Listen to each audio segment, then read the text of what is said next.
Assalamualaikum, apa kabar teman-teman? Semoga dalam keadaan baik ya. Pada kesempatan kali ini, saya akan menceritakan sebuah film tentang wisata kuliner yang sempat viral pada tahun 2022, berjudul The Menu. Baiklah, tanpa berlama-lama, kita langsung saja masuk ke alur ceritanya. I love you all. We love you too, Chef! Di awal film, kita langsung diperkenalkan dengan seorang penggila makanan bernama Tyler, dan juga teman wanitanya, Margot. Mereka berdua berencana untuk pergi ke sebuah pulau terpencil demi menyantap hidangan penjamuan di restoran bernama Hawthorne, sebuah restoran eksklusif yang dikelola oleh seorang koki ternama bernama Julian Slowik. Selain mereka berdua, hadir juga beberapa orang yang memiliki latar belakang berbeda, mulai dari seorang aktor, seorang kritikus makanan, para pengusaha, hingga seorang petinggi dalam suatu perusahaan. Dan mereka semua memiliki tujuan yang sama, yaitu diundang untuk penjamuan makan malam yang akan dihidangkan oleh Julian Slowik yang sangat terkenal. Setibanya di pulau, mereka semua langsung disambut oleh seorang wanita bernama Elsa yang merupakan kepala pelayan. Namun di saat Elsa memeriksa daftar tamu undangan, nama Margot ternyata tidak ada. Itu semua disebabkan karena Tyler telah putus dengan pacar sebelumnya dan mengajak Margot karena diharuskan untuk membawa pasangan. Setelah Tyler menjelaskan alasannya, Margot akhirnya dipersilahkan untuk masuk dan tanpa berlama-lama, Elsa langsung mengajak semua tamu untuk berkeliling melihat keadaan pulau, di mana bahan-bahan makanan seperti ikan dan sayuran ditangkap langsung serta ditanam semua di sana. Itu dimaksudkan agar semua bahan makanan dapat terjaga kualitasnya. But please do not touch our protein food. Kini para tamu akhirnya tiba di restoran dan langsung dipersilahkan untuk duduk oleh Elsa sesuai meja yang telah dinamai. Elsa juga memperbolehkan mereka untuk melihat secara langsung pekerjaan para koki dalam menyiapkan hidangan. Namun mereka tidak diperbolehkan untuk memfotonya, apalagi memfoto makanan karena menurut Slowik, keindahan makanannya terletak pada sifat fananya. We're about to serve. Tidak lama setelah itu, Chef Slowik yang mereka tunggu-tunggu akhirnya tiba di dapur restoran dan langsung menyuruh para kokinya untuk bergegas menyiapkan hidangan pembuka yang dinamakan amuse bouche. Para tamu ketika itu terlihat menikmati hidangan pembuka, sekaligus juga berbincang santai sambil membahas bisnis-bisnis mereka. Akan tetapi berbeda dengan Tyler, dia justru antusias bahkan membandel dengan memfoto makanannya meskipun telah dilarang.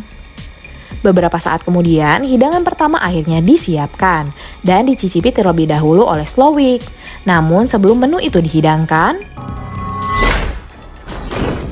Slowik terlebih dahulu mengucapkan selamat datang sambil meminta pada para tamu agar tidak hanya menyantap makanannya, tetapi rasakan dan nikmati juga setiap rasa yang masuk ke dalam mulut. Dan menu pertama yang dihidangkan dinamai sebagai Island atau pulau, di mana dari konsep hidangannya mengusung tentang keindahan dari sebuah pulau. Bahkan bahan-bahannya diambil langsung dari di sekitar pulau ini, seperti tumbuh-tumbuhannya, bebatuannya, dan juga biota lautnya. Ketika itu Tyler dibuat kagum hingga menangis karena hidangannya. Namun berbeda dengan Margot, dia justru merasa bahwa hidangan itu malah biasa saja, sama dengan para tamu lainnya. Mereka juga tidak terlihat antusias, bahkan berkomentar pedas. Seperti mengatakan bahwa pembantu di rumah mereka dapat memasak lebih enak. Juga yang lebih parahnya lagi yaitu komentar dari Lilian, si kritikus makanan. Dia menganggap bahwa penyajian hidangannya sangatlah berantakan. We're eating the ocean. Akan tetapi Slowik yang dari tadi memperhatikan terlihat tidak peduli dan kembali melanjutkan ke hidangan yang kedua, yaitu roti. Slowik menjelaskan bahwa roti terdiri dari berbagai jenis dan berbagai rasa. Namun bahan dasarnya tetaplah sama, dan berhubung para tamu bukanlah orang-orang biasa, jadi Slowik menyajikan hidangan roti tanpa roti, yang artinya hanya menghidangkan saus pelengkapnya saja. Konsep hidangan itu tentu langsung mendapat respon yang beragam, mulai dari yang menganggap bahwa itu candaan, menganggap bahwa hidangan ini tidak pantas dihidangkan di sebuah restoran, hingga Margot yang merasa tersinggung dengan hidangannya. Akan tetapi, Tyler tetap berbeda. Dia tetap memuji konsepnya, bahkan menegur Margot karena telah menghina hidangan Slowik. Excuse me, sir. Hi. Beberapa dari tamu saat itu meminta roti secara utuh, namun permintaan itu langsung ditolak oleh Elsa, bahkan meminta mereka untuk menghabiskan hidangannya.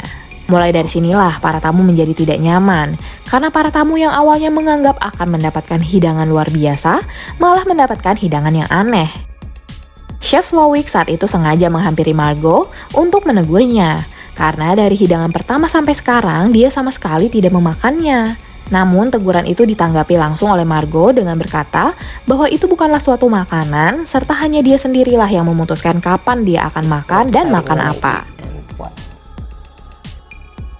Kini saatnya Slowick mempersiapkan hidangan ketiga, yang diberi nama memori atau ingatan.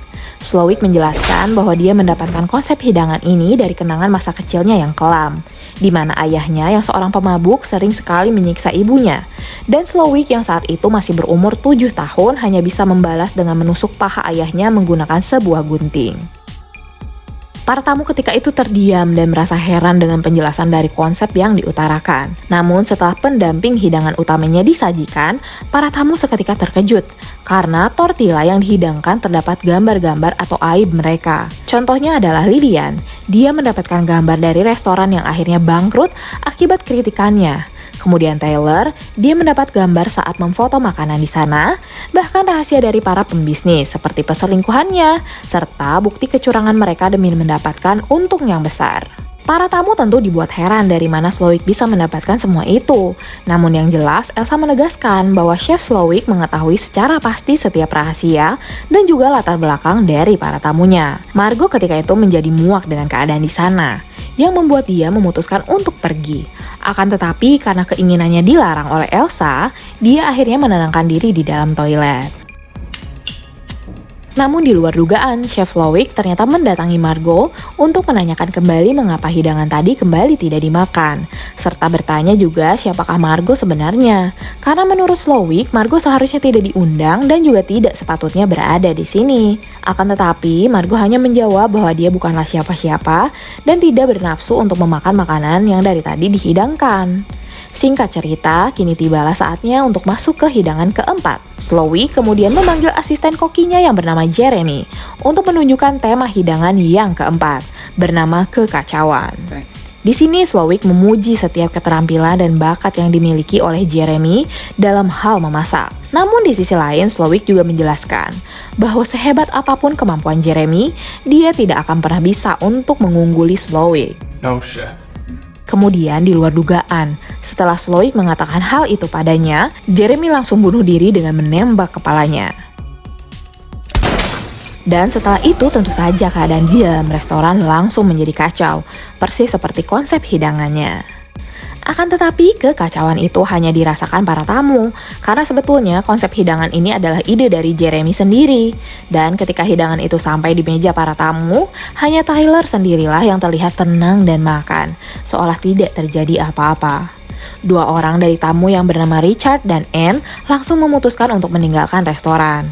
Namun keputusan mereka itu justru berujung mengerikan, karena selain tidak diperbolehkan, jari milik Richard langsung dipotong di sana. Kejadian di sana lagi-lagi membuat para tamu lainnya menjadi histeris dan juga ketakutan. Akan tetapi, mereka semua tidak bisa berbuat apa-apa karena pintu keluar restoran dijaga ketat oleh penjaga. Beberapa saat kemudian, Margot dipanggil oleh Slowick ke dapur restoran untuk menegurnya lagi. Namun kali ini menegur karena Margot bukanlah bagian dari daftar tamu yang diundang. Karena sebetulnya yang diundang adalah mantan pacar dari Tyler. Dan agar Margot tidak merusak suasana, Slowick akhirnya memberi pilihan yang harus dijawab olehnya dalam waktu 15 menit, yaitu pilihan bergabung dengan Slowick atau tetap menjadi tamu. Walaupun di penghujung acara, baik dari pihak Slowick ataupun para tamu semuanya dipastikan akan tewas. I love you all. We love you too, chef. Di saat Slowick menunggu keputusan Margot, para tamu lainnya menjadi bertanya-tanya, mengapa Chef Slowick dengan tega melakukan hal ini pada mereka semua? Disinilah akhirnya mereka mendapatkan penjelasan, yakni mereka semua yang diundang akan diberi pemahaman bagaimana kerasnya dunia kuliner.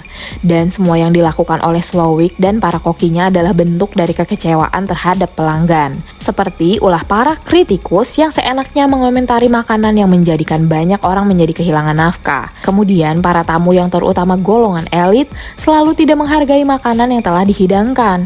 Dan itu semua dibuktikan ketika Slowick bertanya pada Richard yang sudah 11 kali makan di restoran ini, yang ternyata tidak ada satupun nama menu yang diingat oleh Richard. Slowick yang juga menambahkan bahwa orang-orang yang bergemilangan harta bukan hanya tidak menghargai makanan, mereka juga tidak menghargai kerja keras para koki yang sudah berusaha memuaskan pelanggan. say it's your restaurant. Kemudian di tengah kekacauan ini, lagi-lagi Slowik menunjukkan sebuah tontonan yang mengerikan, yakni investor restoran ini yang bernama Doug Ferrick. Dia akhirnya dieksekusi dengan ditenggelamkan di lautan, akibat telah meragukan menu buatan Slowik, bahkan berniat juga menggantinya.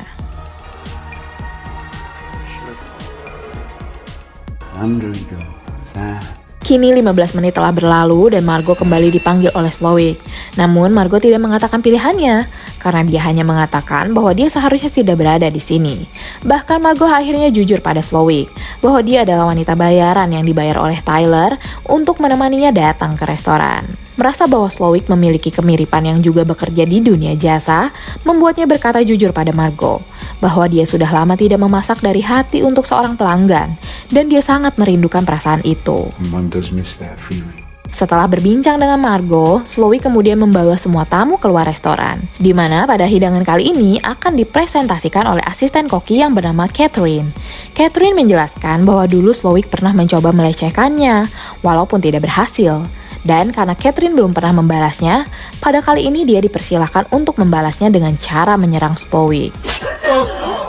Setelah pertunjukan itu, Slowik memberi kesempatan bagi para tamu pria untuk mencoba melarikan diri, di mana setelah 45 detik, para koki dan staf lainnya akan mengejar mereka untuk dibawa kembali ke dalam restoran. Sedangkan bagi tamu wanita dipersilakan untuk kembali ke dalam restoran sambil menikmati sebuah hidangan yang bernama kebodohan manusia. Di sana, para tamu mencoba merayu Catherine untuk membantu mereka melarikan diri. Namun rayuan itu tentu tidak berhasil, karena Catherine dan semua koki di sana sebetulnya sama-sama merencanakan mati di penghujung acara. Tidak lama setelah itu terlihat jika para pria yang tadi melarikan diri ternyata sudah tertangkap semuanya, dan dibawa kembali untuk mengikuti penjamuan. Namun di waktu inilah hal tak terduga justru terungkap. Itu karena Tyler disapa oleh Slowik dan ditanya mengapa dengan ceroboh justru mengajak Margot. Ternyata Tyler sebelumnya adalah bagian dari staf di restoran yang mengidolakan Slowik, serta tergila-gila terhadap masakannya. Dan walaupun sudah tahu bahwa semuanya pastilah akan mati, dia tetap saja mengajak Margot yang sebetulnya bukan bagian dari rencana. Itulah sebabnya mengapa dari awal Tyler terlihat biasa saja dan sangat tenang menyantap makanan. Akibat kebodohan Tyler yang tidak jadi membawa mantan pacarnya yang seorang kritikus makanan, membuat Slowik menjadi kasihan dengan Margot. Dan untuk menghukum kecerobohannya, Tyler akhirnya diperintahkan untuk memasak. Namun Tyler yang dari awal hanya bisa mengomentari makanan, kini terbukti bahwa dia sama sekali tidak bisa memasak. Bahkan dagingnya belum matang dan rasanya tidak enak, yang membuat Slowik memberi nama hidangan itu sebagai omong kosong dari Tyler.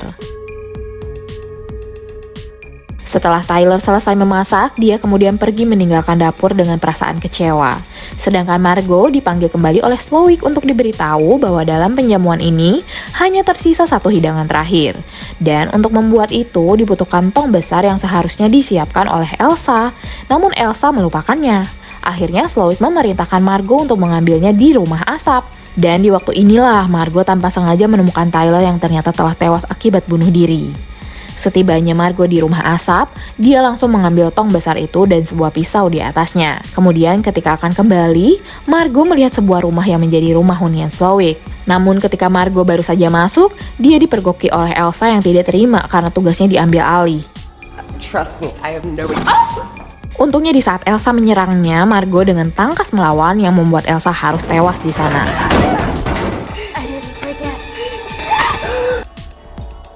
Setelah berhasil mengalahkan Elsa, Margot kemudian masuk ke sebuah kamar. Dan di dalam kamar itu, Margot menemukan beberapa artikel tentang perjalanan karir saat Slowik masih muda. Rupanya, Slowik dulunya merupakan koki terbaik di sebuah restoran hamburger.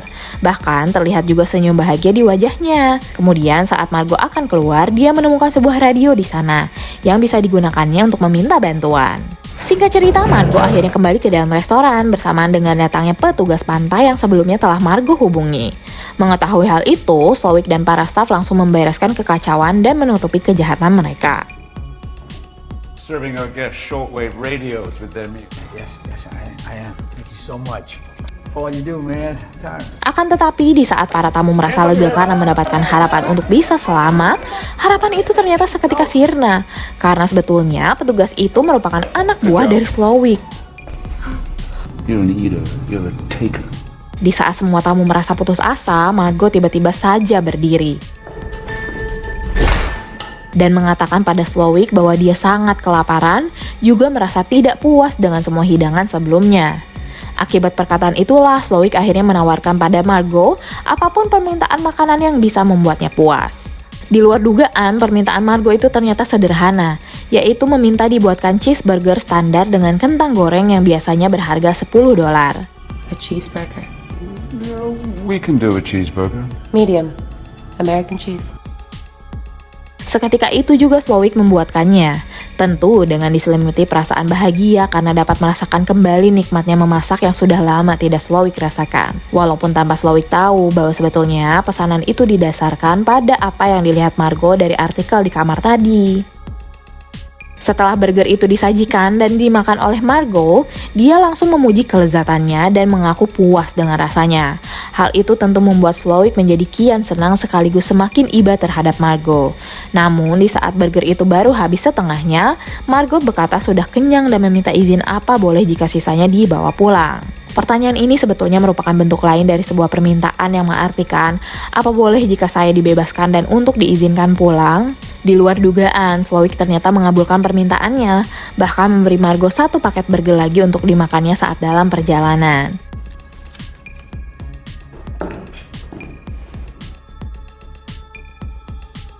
Di akhir film, kini waktunya hidangan penutup disajikan.